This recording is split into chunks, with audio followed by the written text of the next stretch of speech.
আমাকে এই কাজের জন্য ভাই কথা কেন অন্য তো পট রাখা যায় রে ভাই, কাজের একটা তো গুরুত্ব আছে। এই যে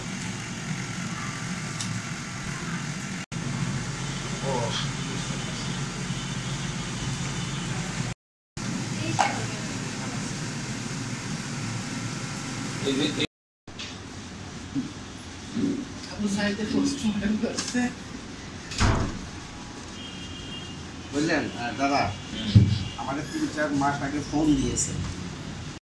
ডেট আপনি দিয়েছেন স্যার এটা স্যার হচ্ছে এইটাতে দিয়েছেন, এটা আছে না স্যার, ওইটার সাথে 20 কিলো ওয়াটার দিয়ে এটা হিমোগ্লোবিনের জন্য আলাদাভাবে তৈরি করা হয়। এটা 1 মাস পর্যন্ত এটা হলো ব্যবহার করা। কোনটা টেস্ট করবে আনা হবে আছে সাথে ডেট কিনা, তাই না? এগুলো হচ্ছে নিজেদের সতর্কতা। এখন সব কিছু এখানে ব্ল্যাক আছে আর ভিতরে প্যাডের ব্ল্যাক 1 মাস এই মাসে 28 তারিখে শেষ হবে।